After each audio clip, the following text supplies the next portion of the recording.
Welcome to Dogo Diaries. Top quality बच्चा देखिए, ये देखिए, ये देखिए। कुछ इसी तरीके से आप पपी परचेज करना चाहते हैं, आप वीडियोस मंगवाते हैं और इसी तरीके से आपके पास वीडियोस आती हैं। ये करने से ब्रेन में इंजरी हो सकती है। ये जो लेग के जॉइंट है, हम जब बच्चे को ओवर ऐसे करके पकड़ते हैं, ये देखिए, तो इनके जो जॉइंट्स हैं वो बहुत नाजुक होते हैं। 6-6, 7-7 महीने लगते हैं इनके जॉइंट्स को एकदम मजबूत होने के लिए। आपको इसलिए बता रहा हूँ क्योंकि लेने वाले आप हैं। जब तक आप ऐसी वीडियोस मांगते रहेंगे तब तक ब्रीडर से, ब्रोकर से, ट्रेडर से आपको इसी तरीके की वीडियोस प्रोवाइड की जाएंगी। आप लोगों को ये समझना है, आप डिमांड करना शुरू कीजिए कि हमें बच्चा इस तरीके से नहीं देखना है। आप लोग ये सोच रहे होंगे कि बच्चा इस तरीके से नहीं देखना, तो हमें बच्चा कैसे देखना है। इसी बात के लिए डॉगो डायरीज ने एक छोटी सी कोशिश की है। मैं कोशिश कर सकता हूँ, समझना आप लोगों ने है।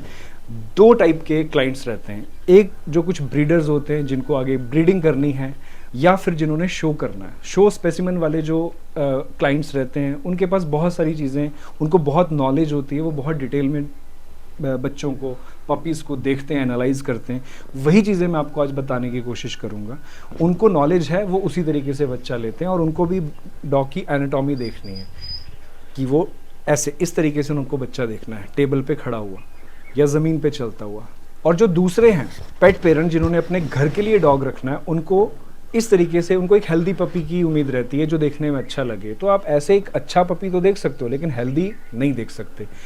ये सब चीज़ें कुछ ऐसी हैं, आपको मैं शायद लाइव ये चीज़ें दिखाऊं तो आप लोगों को शायद ज़्यादा समझ आएगा। तो ये देखिए जी, अभी मैंने टॉय की जगह आपके सामने लाइव गोल्डन रिट्रीवर का पपी आपके सामने प्रेजेंट किया है। इस तरीके की पोजीशन में ना आपको ब्रीडर से या किसी से भी जिससे आप बच्चा ले रहे हैं, इस तरीके की पोजीशन में आपको बच्चे की डिमांड करनी चाहिए। हमें इस पोजीशन में आप यहाँ पे बच्चा दिखाइए।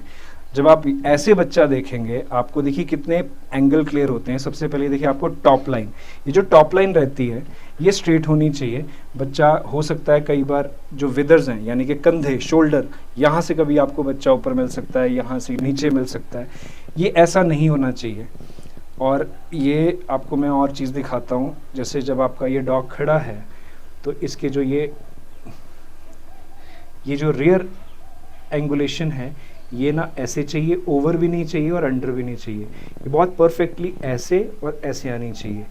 फ्रंट एंगुलेशन की बात करें हम, तो जब आपके इस डॉग का ये होगा तो यहाँ से ये डॉग का एक ट्रायंगल शेप में ये बनना चाहिए। ये बोन, ये बोन और ये बोन, तो एक ट्रायंगल शेप बननी चाहिए। ये कुछ चीज़ें हैं जो बेसिक एनाटॉमी में आती हैं। और जो टेल की लेंथ है, तो आपको ये हम बोल सकते हैं जो मिड पोर्शन है लेग का, यहाँ तक जानी चाहिए टेल। और ये इसके एक्स्ट्रा जो हैं ये बाल हैं, तो आपको बाल आप अवॉइड कर सकते हैं। आपकी जो टेल की लेंथ है वो आपको यहाँ पे देखनी है कि यहाँ पे ख़त्म होनी चाहिए। अब बात करें हम फ्रंट फेस की, तो ये जो स्पेशली जो ईयर्स हैं वो आइज़ तक आने चाहिए। शॉर्ट या लॉन्ग आपके लिए ये चीज़ें ठीक नहीं है।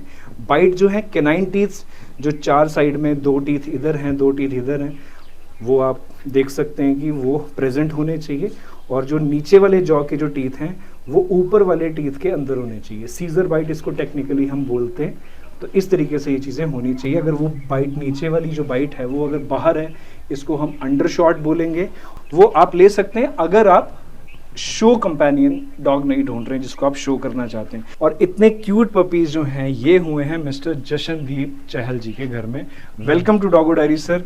आप ये बच्चे हमें बताइए कि ये बच्चों की एज क्या है? जी, ये 80 डेज के पपीज हैं। अरे 80 डेज के पपीज हैं जी। देखिए 80 डेज की, मैंने भी गोल्डन रिट्रीवर काफ़ी देखे हैं, बट 80 डेज के हिसाब से काफ़ी अच्छी इनकी हेल्थ नज़र आ रही है। बहुत अच्छा साइज़ है, सब्सटेंस है। और ये चीज़ें खास करके मैं आपको बता दूं कि जब तक आपके डॉग का पेडिग्री अच्छा नहीं होगा, उनकी ब्लड लाइन अच्छी नहीं होगी, तब तक बच्चे इस रूप में आप बिल्कुल भी नहीं देखेंगे। तो जनरली हम लोग गोल्डन रिट्रीवर को गूगल में देखते हैं और उसके बाद हम लोग सोचते हैं कि हमें वैसा ही ब्यूटीफुल पपी कहीं से भी मिल जाएगा। इसके लिए आपको इसकी जो ब्लड लाइन है, इनके जो पेरेंट हैं, ग्रैंड पेरेंट्स हैं, उन पे भी ध्यान देना पड़ता है। तो जशनदीप जी, इनकी बच्चों की पेडिग्री क्या है, इनकी कुछ डिटेल बताइए। जी, जो इनका फादर है ना जी, ब्राज़ील इंपोर्ट है, डायरेक्ट ब्राज़ील इंपोर्ट है। ठीक है, और उसने ब्राज़ील में जूनियर का अवार्ड जीता है, जूनियर चैंपियन का अवार्ड जीता है। ठीक है। और उसके बाद वो इंडिया में आ गया था बबली नाबा जी के पास। ठीक है जी। और उनके पास तो ये रोमियो जो कि जी, ब्राजील इंपोर्ट है, जी, राइट? Okay okay. जी। ठीक है। तो उसने इंडिया में आते ही अपना अडल्ट एज में अपना चैंपियन का अवार्ड विन किया था, ठीक है। और चैंपियन का टाइटल अब उसके नाम है। ठीक है। ठीक है। उसके ये बच्चे हैं। और मदर साइड क्या है इसकी? जी, जो इसकी मदर है वो गोल्ड बैन की डॉटर है, ठीक है। और जो गोल्ड बैन है वो इंडियन ग्रैंड चैंपियन ली का बच्चा है। हाँ जी, हाँ जी, गोल्ड मैन जी। ली का है। और मैं आपको ये बता दूं, जो ली है वो ग्रैंड इंडियन चैंपियन के साथ साथ फेमस भी बहुत ज्यादा था, बहुत ब्यूटीफुल डॉग था। और इसकी मदर साइड में क्या आएगा जी? जी, इसकी मदर साइड में है जो उसमें है ग्रोंक। ओके, जो अमेरिकन इम्पोर्ट जी है। जी। तो क्या देखो जी, मिश्रण क्या है इसमें? ली है जो पीटर पैन का सन था, पीटर पैन इम्पोर्ट डॉग था। उसके बाद आ गया गोल्ड वैन। गोल्ड वैन भी इंडियन चैंपियन टाइटल है, उसका भी ब्लड इसमें है।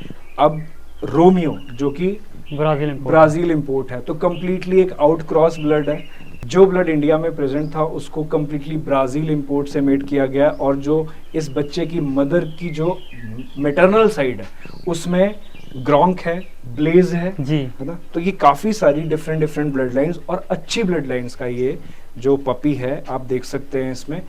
तो जशन जी, जब हम ये बात कर रहे हैं कि इसमें इतनी अच्छी अच्छी ब्लड लाइन्स हैं, तो इस चीज का क्या प्रूफ है?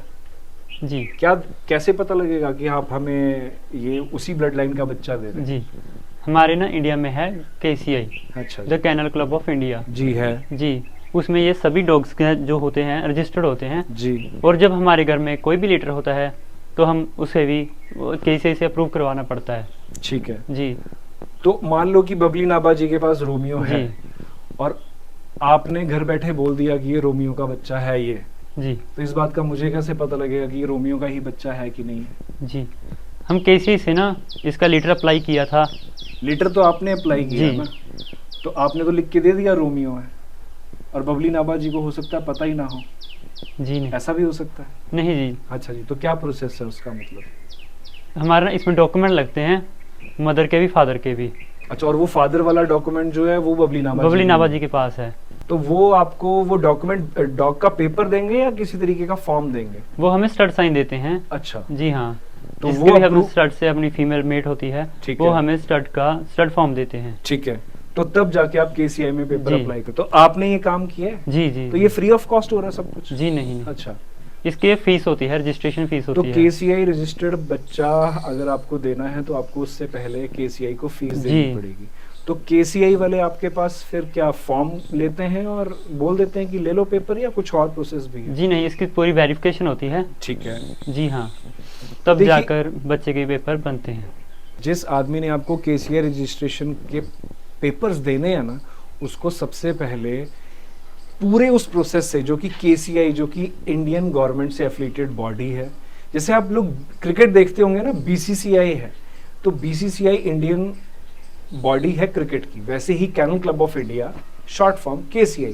KCI में आपको इस पूरे प्रोसेस से निकलना पड़ता है कि हमें इस पपी का रजिस्ट्रेशन पेपर चाहिए, तो उसके लिए जो डॉग का ओनर है उससे भी फॉर्म लगेगा, स्टड फॉर्म उसको बोलते हैं, वो सिग्नेचर करके देगा, और इधर से जो उसका फीमेल का यानी कि मदर का ओनर है वो उस फॉर्म को फिलअप करेगा कि मेरे पास इतने बच्चे हुए हैं।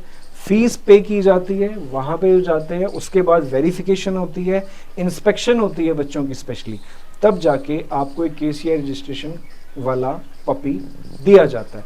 इन चीज़ों में भी बहुत लोग फ्रॉड करते हैं, बट यही काम आपको करना है। आप सबसे पहले एक प्योर गोल्डन रिट्रीवर या प्योर कोई भी ब्रीड का बच्चा देखिए। सेकंड पॉइंट आता है हमारा KCI रजिस्ट्रेशन। आपको नहीं समझ आता, आप हमें मैसेज कीजिए, वहाँ पे आपको फुल सपोर्ट दी जाएगी डॉगो डायरीज पे, और आप इस चीज़ को समझिए कि हमें KCI रजिस्टर्ड डॉग ही लेना है। ये आपको इंश्योर करेगा कि आपका बच्चा एथिकली ब्रीड किया गया है। जैसे हम अपने गोत्र में शादी नहीं करते हैं, वैसे ही इनको सेम ब्लड में ब्रीड नहीं किया जाता। तो जब ये सेम ब्लड में ब्रीड नहीं होंगे तो आगे हिप डिस्लेप्सिया, एल्बो डिस्लेप्सिया, इस तरीके की चीज़ें नहीं आएंगी बच्चों में।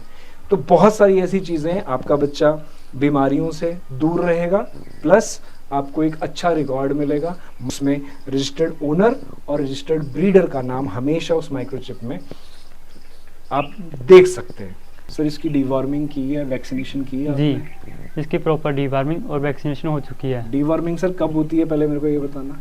जब बर्थ होता है तो उसके जब बर्थ होने पे कर देते हो? नहीं नहीं नहीं नहीं नहीं नहीं, जब बच्चा 15 दिन का हो जाता है ठीक तो है। इसकी पहली डीवर्मिंग हो जाती है ठीक है। और 3 महीने तक रेगुलर 15 दिन के गैप में इसकी डीवर्मिंग करनी पड़ती है, जरूरी है। ठीक है। और 3 महीने के बाद? उसके बाद ये हर मंथ होती है 6 मंथ तक। ग्रेट सर, नॉलेज है सर भाई को। और वैक्सीनेशन आपने कर रखी है? जी जी। कौन सी? हम पहले 30 दिन का बच्चा था तो लगी है पपी डीपी, ठीक है। और जब बच्चा 60 दिन का हो गया है तो लगी है विरबैक की वैक्सीनेशन, इसकी डन है। ठीक है। तो आपको मैं साथ में अब अपडेट कर देता हूँ, जो पपी डीपी होता है वो कैनाइन डिस्टेम्पर और canine parvo, D for distemper, P for parvo. Canine distemper और कैनाइन पार्वो बहुत ऐसे डिजीज हैं कि बच्चे के ऊपर जल्दी अटैक करते हैं। जो बड़े डॉग्स रहते हैं कई बार वहीं पे होता है वो वायरस, लेकिन बड़े डॉग की इम्यूनिटी अच्छी है तो उसको वो चीज़ें अफेक्ट नहीं करती और पपीज को डायरेक्टली अटैक कर देती हैं। तो जो प्रायर वैक्सीनेशन है, जो प्राइमरी स्टेज पे जो वैक्सीनेशन देनी पड़ती है वो बहुत ज़रूरी होती हैं। अगर वो वैक्सीनेशन आपके डॉग को नहीं मिली हुई हैं तो जैसे ही बच्चा आपके घर में जाता है ना, 10 दिन में 15 दिन में बीमार हो जाता है, बिकॉज आपको नहीं पता होता, आप उससे खेलते हैं, बाहर लेके जाते हैं। डॉक्टर अगर आपको एडवाइस करता है कि 3 मंथ्स तक बच्चे को बाहर नहीं लेके जाना है तो वो मजाक नहीं कर रहा होता है, वो आपको इसीलिए कहता है क्योंकि उसकी इम्यूनिटी को बनने दीजिए। तो इस बच्चे को रोमियो के जो ये जूनियर रोमियोज हैं इनको 2 वैक्सीनेशन इनकी डन है। तो जशन जी मुझे ये बताइए कि आप इनको खिलाते क्या हैं, इनका फीडिंग डिटेल्स हमें कुछ शेयर कीजिए आप। बर्थ से लेकर इनके 1 मंथ तक होने तक इनको मदर मिल्क ही चलता है, और जब 1 मंथ से अब हो जाते हैं तब इनके डाइट प्लान में थोड़ा सा चेंज आ जाता है। जैसे कि फिर होम खाना जब हम घर पे तैयार करते हैं, और अलग अलग मल्टीविटामिन्स, कैल्शियम इनकी डाइट में ऐड ऑन होना शुरू हो जाते हैं। तो देखिए, फीडिंग को लेके मैं आपको क्या बता रहा हूँ कि ये जब जो बच्चा ब्रीडर के घर में कोई चीज़ें खा रहा होता है, जो ये इसका ट्रांजिशन पीरियड रहता है, जब बच्चा आपके घर में आता है, डेफिनेटली ट्रैवल करके आता है। कई बच्चों को 100 किलोमीटर्स का ट्रैवल करना पड़ता है, कई बच्चे 500 किलोमीटर्स का ट्रैवल करते हैं। बच्चे ऑलरेडी एक स्ट्रेस में रहते हैं। तो जब आपके घर में आता है बच्चा, आपको जो ब्रीडर है उससे ये चीज़ें पूछनी है कि आप इसको क्या खिला रहे थे, वही चीज़ें आपको कंटिन्यू करनी है। जिस टाइम पे बच्चा ऑलरेडी एक स्ट्रेस माहौल से ट्रैवल करके आपके पास पहुंचा, आपने उसका फूड एकदम चेंज कर दिया। नंबर 1 चीज़, डॉग का ट्रांजिशन पीरियड जो रहता है फूड का, वो आपको 10 डेज़ का प्रोसेस है। सपोज़ कोई जो उसका पुराना फूड है वो 100% है, आपको नया फूड 10% नया इंट्रोड्यूस करना है। सेकेंड डे में आप उस नए फूड को 20% करेंगे और 80% करेंगे पुराना फूड। डेली 10% आपको इंक्रीज़ करना है, जिससे क्या होता है कि आपका बच्चा धीरे धीरे उस फूड को अडेप्ट करता है, उसका एपेटाइट अच्छा रहता है, उसका डाइजेशन अच्छा रहता है, जिस वजह से बच्चा बीमार नहीं पड़ता। बच्चा बीमार पड़ेगा तो डेफिनेटली उसकी इम्यूनिटी फिर से उस चीज़ को रिकवर करने में लगेगी। वही टाइम एक प्रोन टू डिजीज़ रहता है कि वो डिजीज़ उस टाइम उसको हो जाए। तो फीडिंग गाइडेंस लेना बहुत ज़रूरी है। और फीडिंग गाइडेंस आपको कौन देगा? सपोज़ करो बच्चा इनके पास है और आपको मैं इस बच्चे को बेच रहा हूँ, तो मेरे पास इसका फीडिंग का डिटेल नहीं रहेगा। हो सकता है कि मैं इनसे पूछ के बता दूं अगर मेरा ज़मीर ज़िंदा है तो, लेकिन अगर नहीं होगा, मुझे और आपकी जैसे किसी क्लाइंट से डील करना है, तो मैं इनसे फीडिंग गाइडेंस आपको लेके आगे ट्रांसफ़र करूंगा ही नहीं।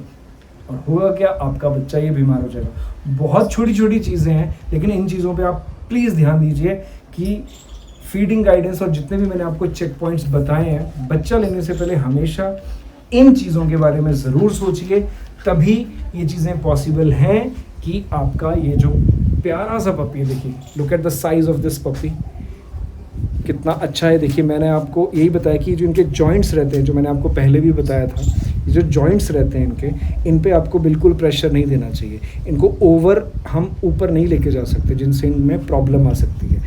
जब इन 5 पॉइंट्स पे आप खास करके काम कर लेंगे तो 6 पॉइंट आता है, जो कि मैं आपको बोनस के तौर पे बता रहा हूँ। और असली गेम यहीं से शुरू होती है, वो है बच्चों का एनवायरनमेंट और सोशलाइजेशन। क्योंकि एक पपी का फ्यूचर, उसका बिहेवियर, उसका कॉन्फिडेंस, उसका टेम्परामेंट, सब कुछ शुरू होता है उसके एनवायरनमेंट से, जिसमें उसने पहले 8, 10, 12 हफ्ते बिताए होते हैं। तो जब भी आप ब्रीडर के पास जाओ, पहली नज़र डालो उस जगह पर जहां पपी रह रहा है। क्या जगह साफ है? क्या वहां किसी टाइप की बदबू तो नहीं आ रही? क्या पपीज को सनलाइट मिलती है या फिर बच्चा अंधेरे केज में या अंधेरे कमरे में ही बंद रहता है। और हाँ, एक चीज़ ज़रूर नोटिस करना, क्या घर के नॉर्मल साउंड जैसे कि टीवी, बर्तन, लोगों की आवाज़ पप्स को डिस्टर्ब तो नहीं कर रही, क्योंकि आपने तो बच्चा अपनी फैमिली में लेके जाना है, वहाँ पे जाके वो डरेगा नहीं डरेगा या फिर वो एक चिल मोड में रहेगा। ये सब चीज़ें उसकी साउंड टॉलरेंस और अडेप्टेबिलिटी के बारे में बहुत कुछ बताती हैं। इन्वायरमेंट चेक करने के बाद आप देखिए कि बच्चा कितना सोशल है। एक अच्छे ब्रीडर का पपी लोगों के टच और प्रेजेंस से कंफर्टेबल होता है। जब आप उसे छूने जाओ तो वो टेल वैग करेगा, क्यूरियोसिटी दिखाएगा, इंटरेक्ट करेगा आपसे। यही सब हेल्दी साइंस हैं। अगर पपी कोने में छुप के बैठा है या आपको देख के गुर्राता है तो समझ जाओ कि या तो उसे सोशलाइज नहीं किया गया है या वो स्ट्रेस में है। और जब वो अपने लेटरमेट्स के साथ हो, देखना क्या वो प्लेफुल है, बैलेंस्ड टेम्परामेंट शो कर रहा है या बुली टाइप बिहेवियर दिखाता है। साथ ही ये भी देखना कि क्या उसके पास टॉयज हैं, क्या अलग अलग सरफेसेस पे वो चलता है, ग्रास पे, टाइल्स पे, मार्बल्स पे, कच्ची मिट्टी पे। क्योंकि जितना ज़्यादा उसको एक्सपोजर मिला होगा ब्रीडर के घर में, उतना ही ज़्यादा कॉन्फिडेंट बच्चा आपके घर में आएगा। और हाँ, ब्रीडर से ज़रूर पूछना, आपने इन्हें बच्चों के साथ रखा है, क्या इन्होंने स्टेयर या कार राइड्स का एक्सपीरियंस लिया है, तो आप उसको आगे वो एक्सपीरियंस देने से पहले आप मेंटली प्रिपेयर रह सकते हो। अगर ब्रीडर इन सवालों से घबराए या टॉपिक चेंज करे तो समझ जाओ कि कुछ तो गड़बड़ है बॉस। और वहाँ पे रेड फ्लैग लीजिए, दिमाग को बोलिए कि यहाँ से मुझे बच्चा नहीं लेना है, आप अगले ब्रीडर के पास जाइए। तो याद रखो, एक हेल्दी और कॉन्फिडेंट पपी सिर्फ वैक्सीनेशन या पेडिग्री से नहीं मिलता, उससे पहले कुछ हफ्तों का एनवायरनमेंट और एक्सपोजर ही उसकी पर्सनैलिटी बनाता है। सो चूज वाइसली, क्योंकि ये एक लाइफ लॉन्ग बॉन्ड है, not just a cute purchase. तो ये जो छोटे छोटे चेक पॉइंट्स मैंने आपको बताए हैं, आप पपी लेने से पहले इन चीज़ों को इंश्योर कीजिए, इन सारे चेक पॉइंट्स को टिक कीजिए, और तभी आप एक उम्मीद कर सकते हैं कि हमारे घर में एक हेल्दी पपी आएगा। क्योंकि जो इतनी क्यूट पपीज़ हैं, गूगल पे देख के गोल्डन रिट्रीवर बहुत अच्छे लगते हैं, लेकिन जब हम घर पे कोई बच्चा लेके आते हैं ना, तो उन पे वो वाली बात नज़र नहीं आती। उसके रीज़न यही रहते हैं कि हम सब चीज़ों को इंश्योर नहीं करते। यही छोटे छोटे पॉइंट्स अगर आप लोग ध्यान दे लेंगे तो उम्मीद करता हूँ कि आप सभी भाइयों के घर में, सभी डॉग लवर्स के घर में एक अच्छा पपी होगा। और यही कोशिश है हमारी डॉगो डायरीज़ की। Thank you for watching Doggo diaries.